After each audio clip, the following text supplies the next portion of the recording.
Okay, I'm ready for you to continue. Yeah.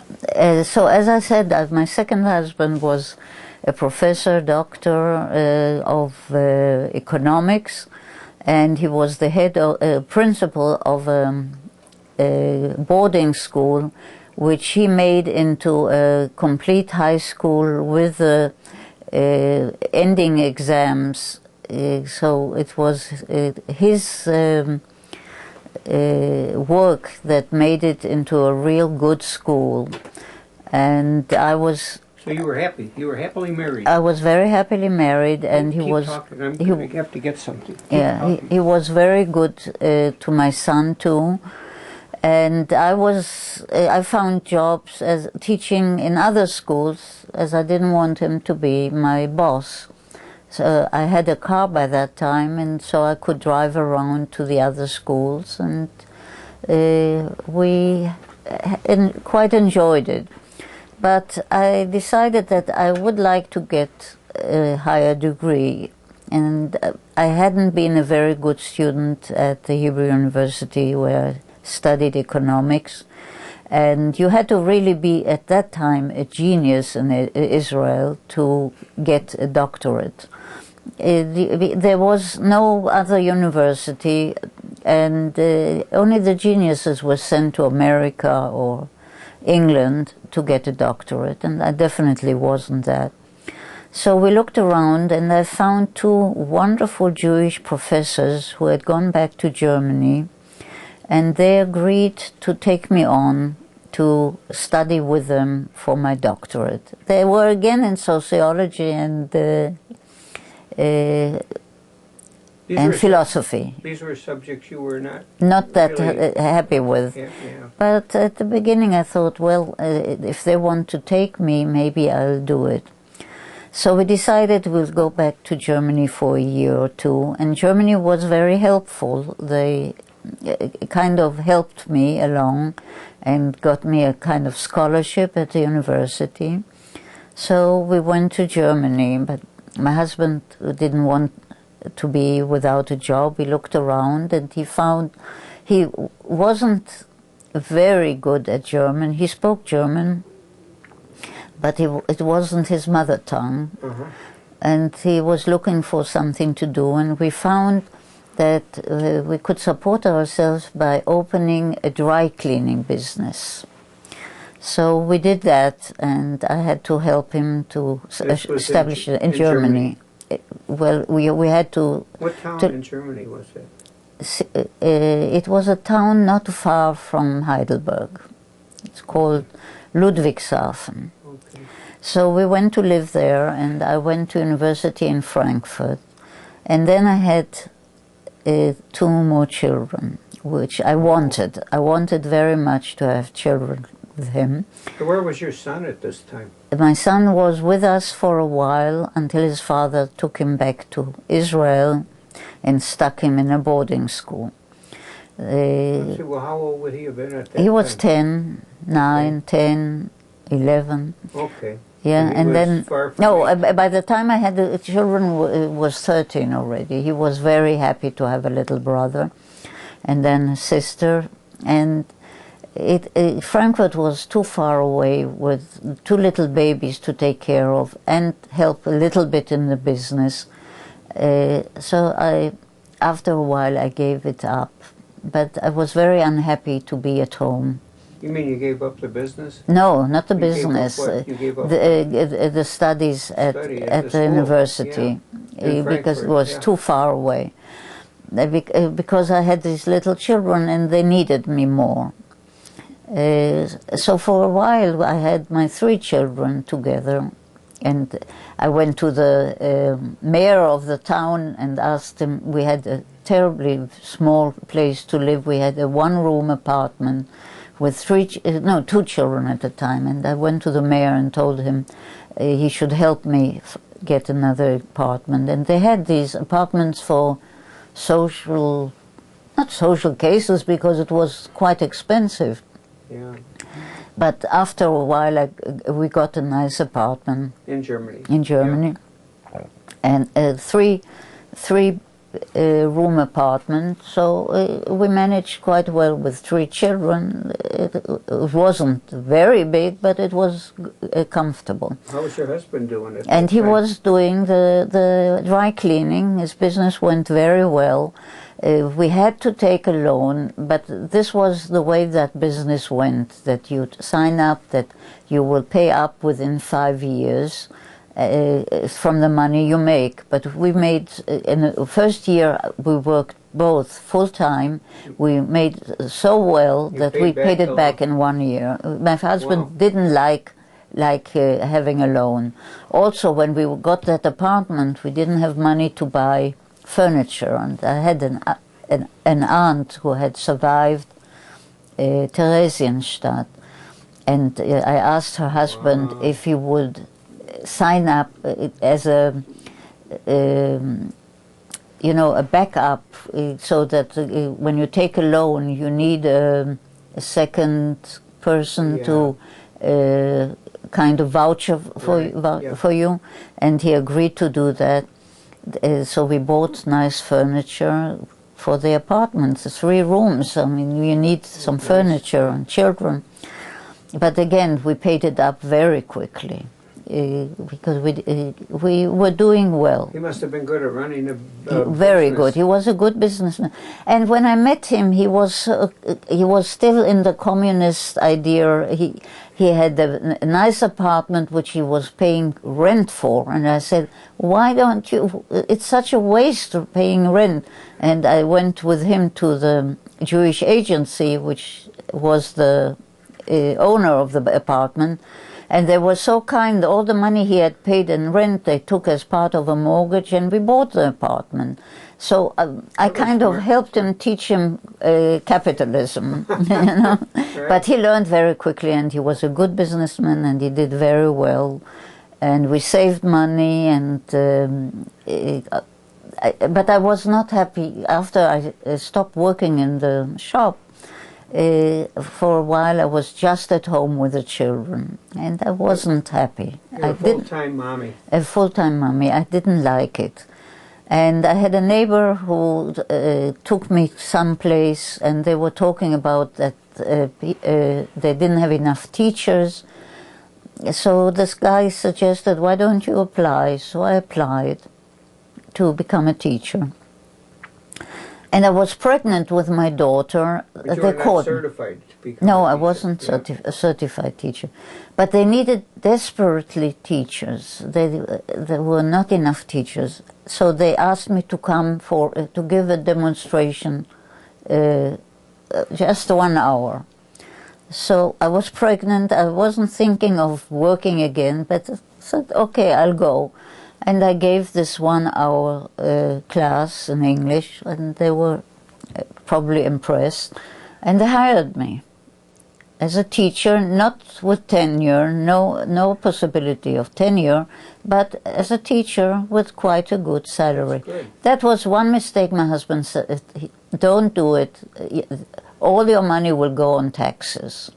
But I said, "I want to go, I want to teach." And teaching was so easy because you only taught about 4 or 5 hours in the morning, and you were home all rest of the afternoon. day, yeah. So I made enough money. I could afford someone to take care of my children for these 4 or 5 hours. And she not only took care of the children, she cleaned the house and did some cooking. Yeah, you were. So in the afternoon, I could spend all my time with the children, and when they went to bed, I did my homework, because it's not that I And didn't you have didn't work. have to clean house either. I didn't have to clean, and I didn't have to cook. Good. Yeah.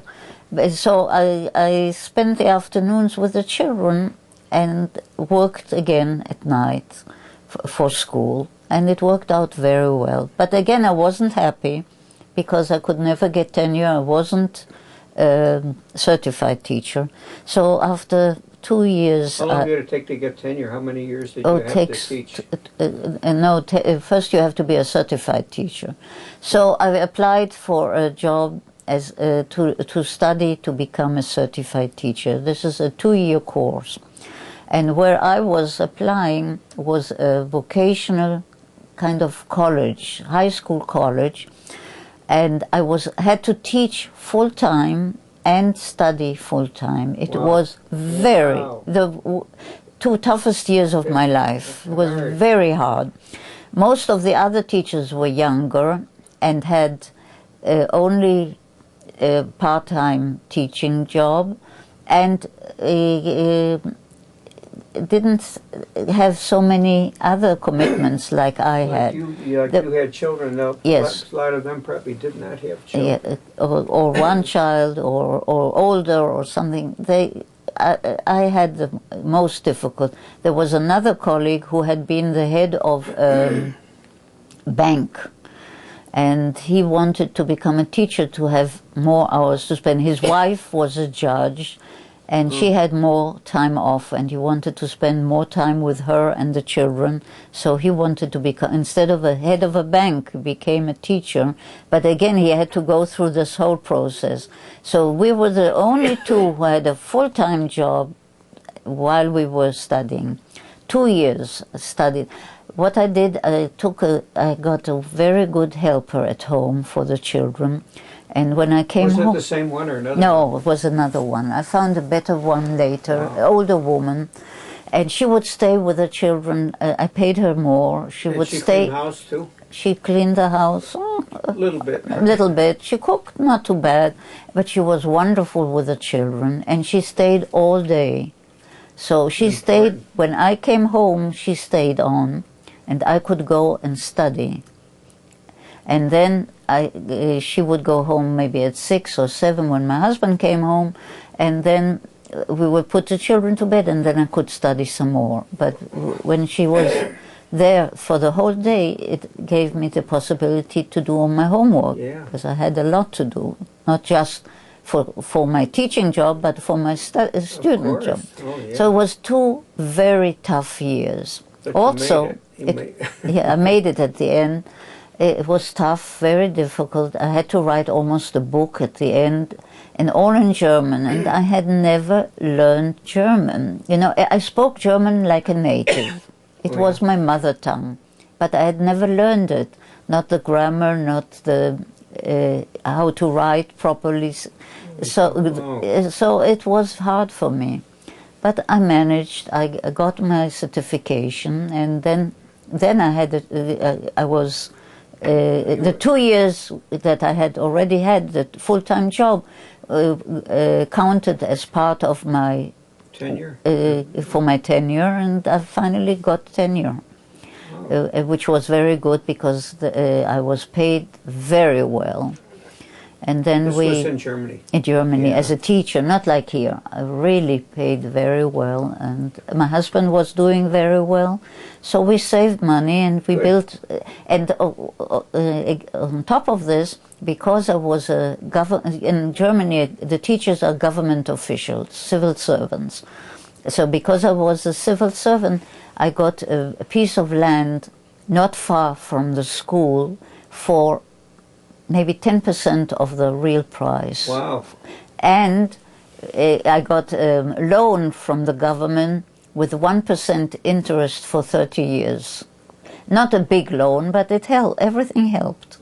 So we got this land, and then we built a house, and my husband decided we couldn't afford a house just for ourselves, so we built a bigger house with 4 apartments, big apartments. We had 6 rooms. Each floor had a big apartment, just one, and so we had tenants who helped pay the mortgage. And I had this house for a long time, till about 15 years ago. Wow. I sold it. It was a very nice house. That was a good investment. Yeah. It was, yeah, but it's in Germany, and later, what happened? I got to be, after I was a teacher for quite a few years, I wasn't too happy because I loved teaching English. Well, you were a tenure at that time. I got tenure, but they always made me teach political science, which I hated. It was not my kind of... I loved teaching English and math, and most of my teaching assignments were that. But still I had about 5 hours a week, 6 hours, maybe between a third and a quarter that was this political science, which I hated, and also hated it because of the kind of students they were. You see, the students who studied English and math were serious, were students who wanted to learn. This political science was a compulsory subject that everyone had to take, and I always got the worst classes of students who were criminals, where the police had to go to their houses to come bring them to school because they didn't want to go to school. They were horrible people. So I wasn't that happy. I mean, on the whole, most of the time I was, but some of the time I wasn't. And we had opportunities to study some more, to go to seminars, and I went to England for 2 weeks to brush up on my English, which was very nice. And they also had these programs for international exchange teachers. So I talked it over with my husband, and I said, I'd like to try. Well, I tried, applied to go to England, and I went to the interview. There were maybe 70, 80 people there, and I didn't make it the first year. So I applied again the second year, and I made it. And they sent me to Gillingham, Kent. And I took the children with me, and my husband came every 3 weeks to visit us for a year. The children didn't know English.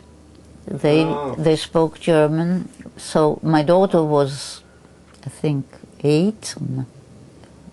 Yeah, something like that, 7 or 8.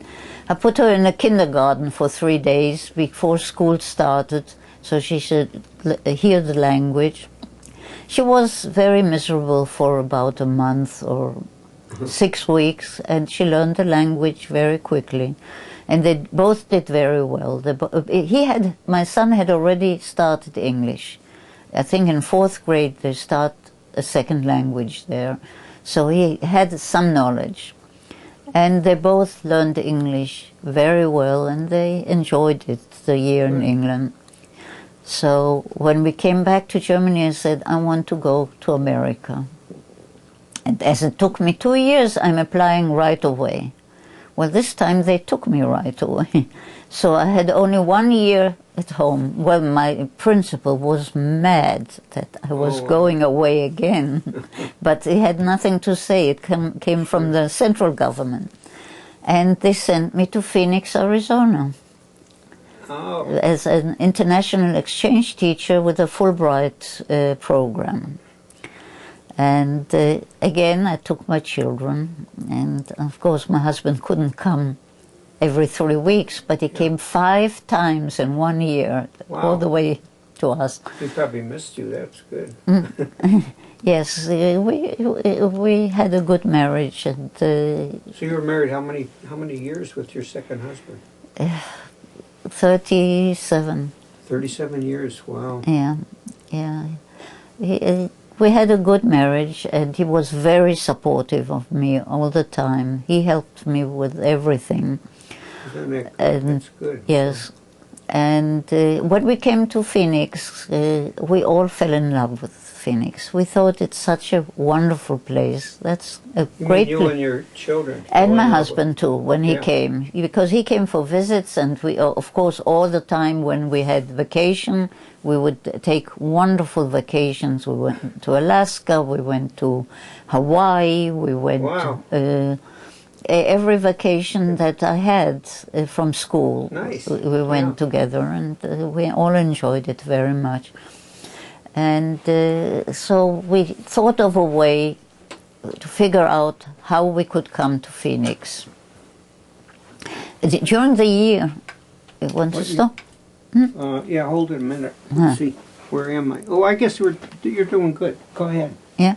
During that year, I was here with the children who were a little older. My son was 13 and my daughter was 10. I could leave them alone a little bit. I didn't need babysitters all the time. And I managed to take 2 classes at ASU in the evening. And I enjoyed it very much, in English. Yeah, good. My favorite subject. And so we figured out what we would do. So I applied to one of the professors whom I had taken a class with, applied to get my PhD at Arizona State University. And they accepted me. And I got a visa, a student visa, with my family as my dependents. Sounds a little crazy. A student has dependents, but that's how we came to America.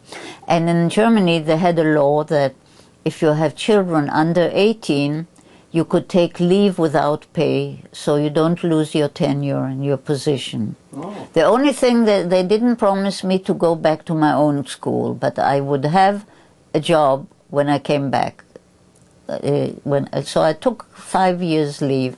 We figured out that we, from the money that the house would bring, and also we had apartments in Israel, we sold those, that because we didn't have a green card, we didn't have permission to work in America. Right. So I was a student, and my husband didn't even know a word of English when he came. Wow. So he had to study English first of all. And the children went to school again, but they were doing so well in school. In Phoenix? No, in school in Germany, in Phoenix, yes.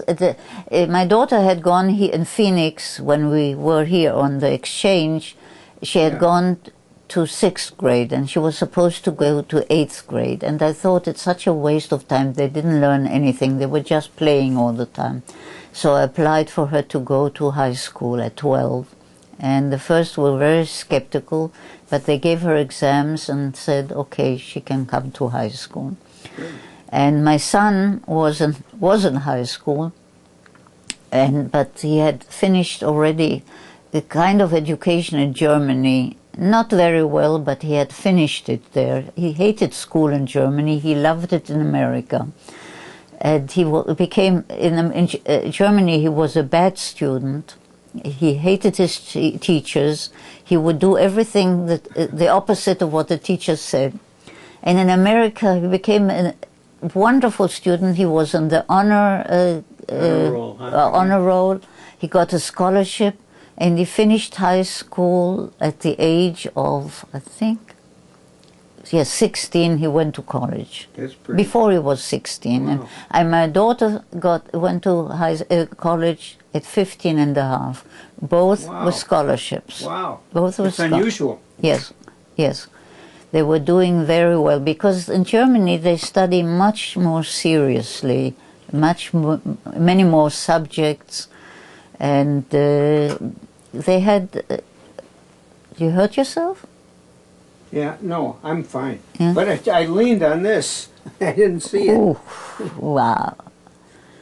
So they got a scholarship for. It was a. Yeah, you could keep talking. It was a Catholic thing, a college. The Grand Canyon.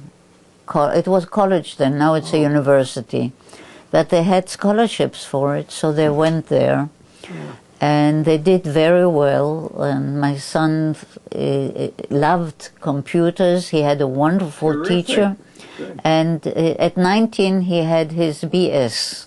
Wow. And he got a job at Arizona State University as he was teaching students who were 22 years old already. They were doing very well, both of them. Well, and then I became a student too, and the first time I was a full-time student without a job. For 2 years I was just studying, and as I didn't have a master's degree in English, they said I first have to get another master's degree. So I got a master's degree again.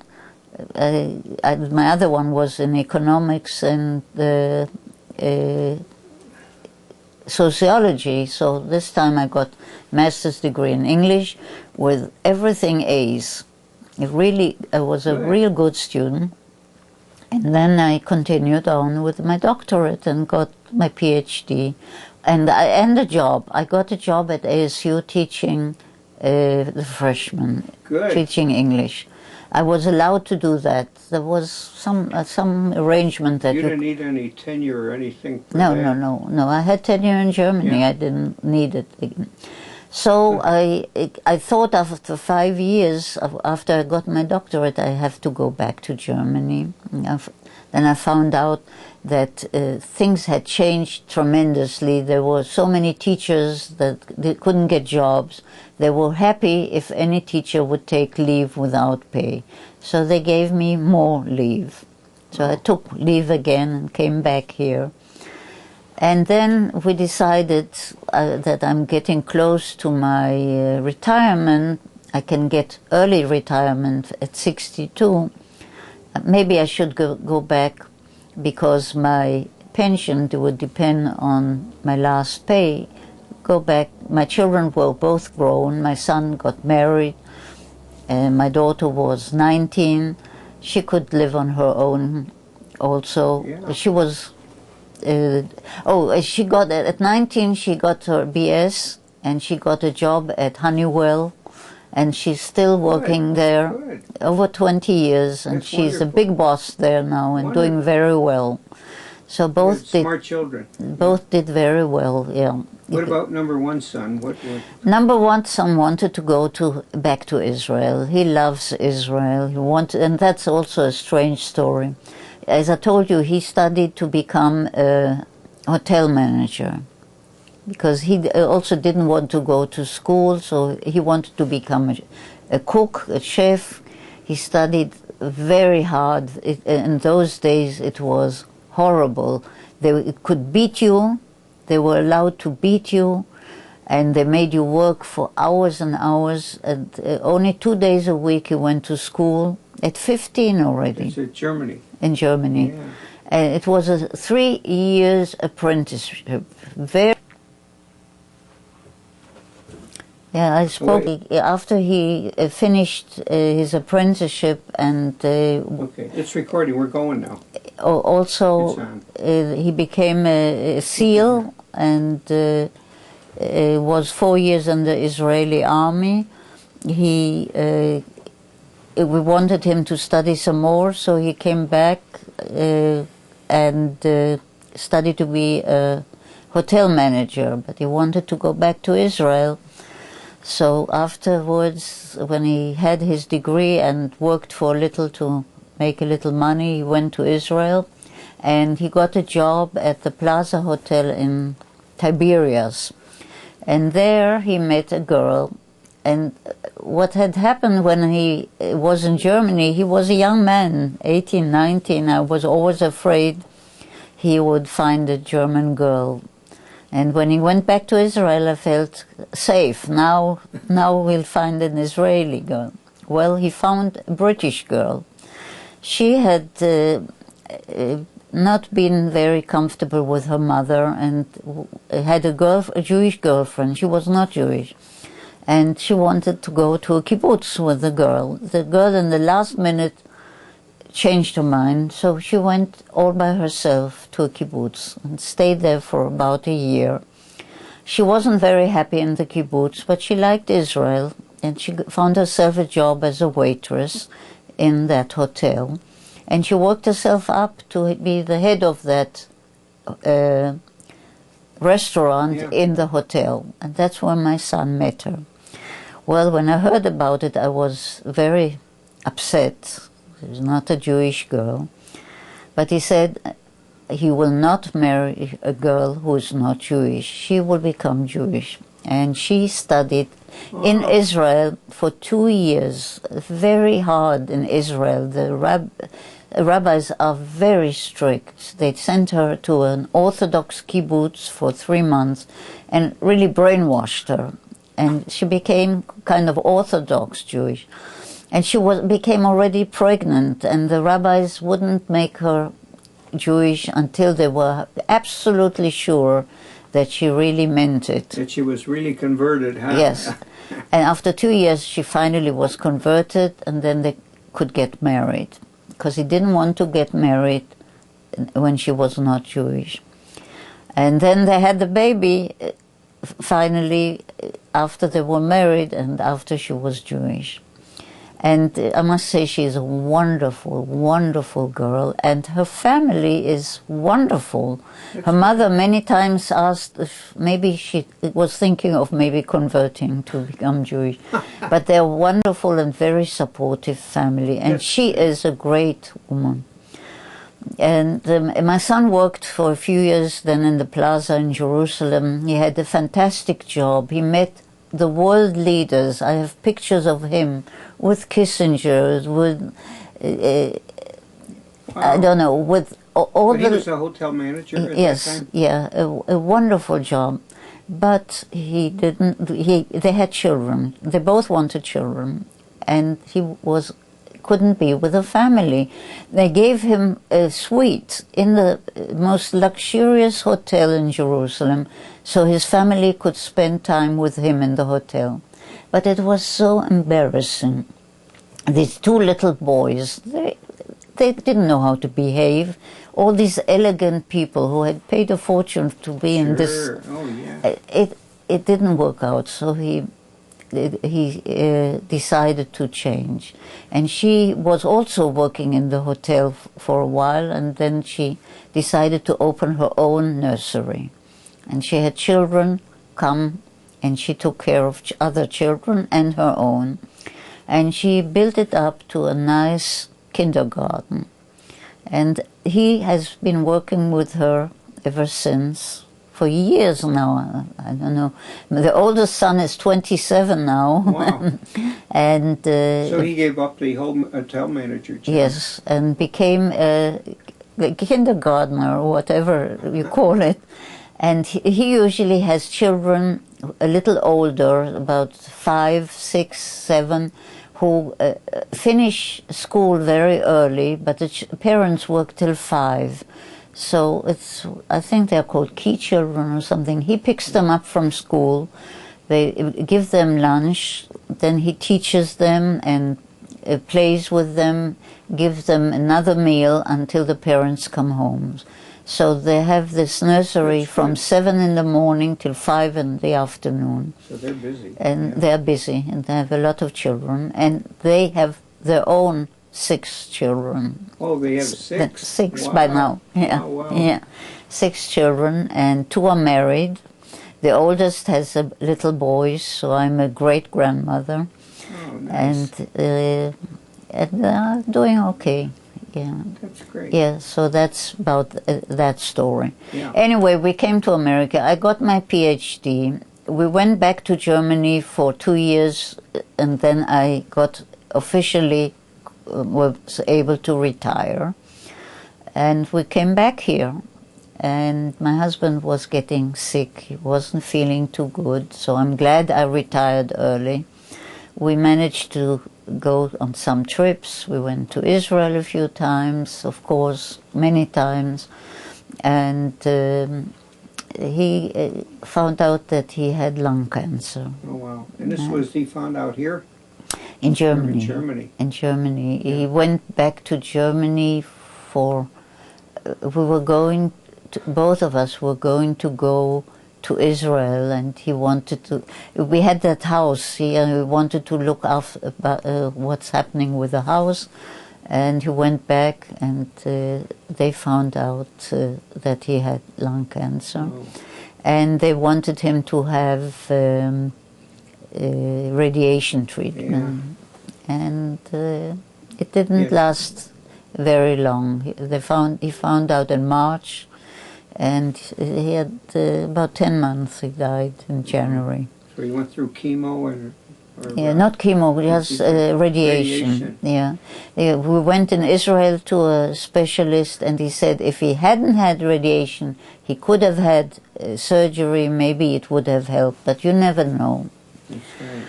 Anyway, he passed away, and in January... Was he when he passed away? He was not quite 70. He would have been 70. Young. Yeah. He would have, well, my parents were 55 each, both of them 55 when they died. Wow.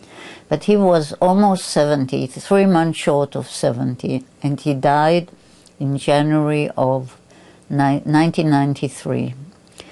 And I never thought of getting married again at all. And I had a good life. I went back to Germany once in a while. I wanted to sell the house because I wanted to be But here. you were here. I wanted to be here.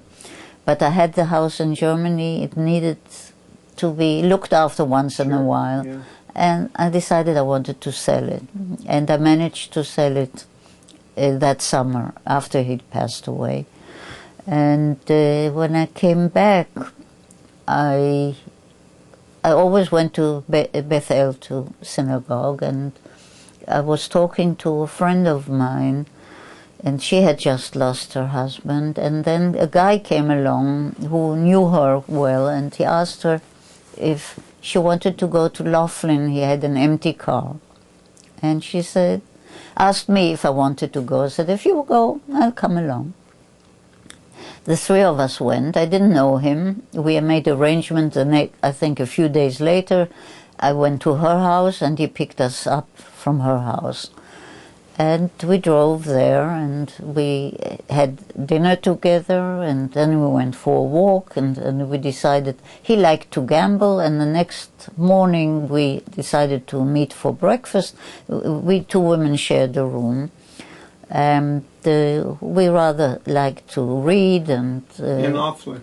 No, yes, we were, both of us didn't care much for the gambling. He liked to gamble. So after dinner we said good night, and we said next morning we'll go for breakfast.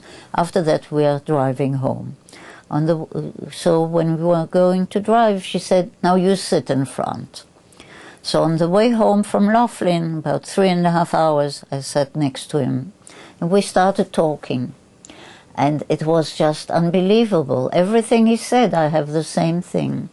He had 3 children, the oldest son in Israel, who has 3 boys and a girl.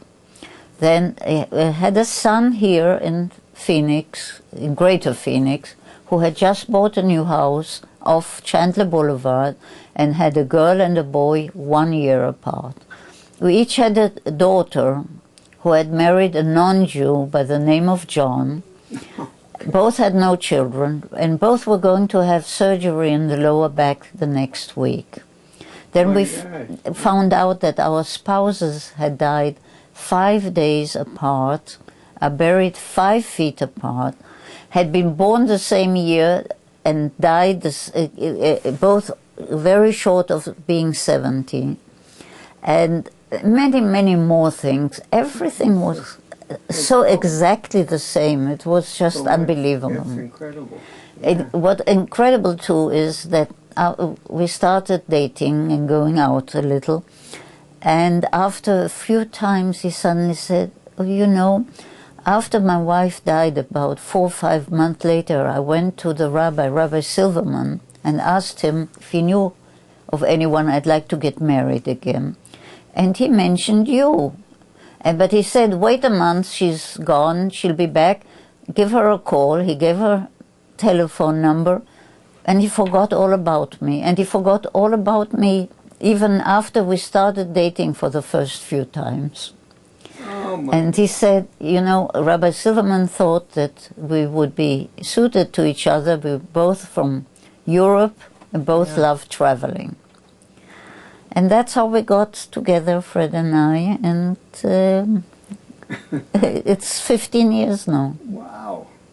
Yeah. That's a good story. Yeah. Yeah. It was like meant to be that you met Fred. Yeah. Yeah. We've both been going to the same synagogue for years, and we never met. But it was then a big synagogue, about 1,000 members. Now there are only about 500 or 600. Where at Bethel? At Bethel, yes. But then they had many more members, so you didn't know everybody. Yeah. So I never met him. But until later. Until later, yeah. Good story. So that's about. I think that's the end of your interview. I think it's long enough.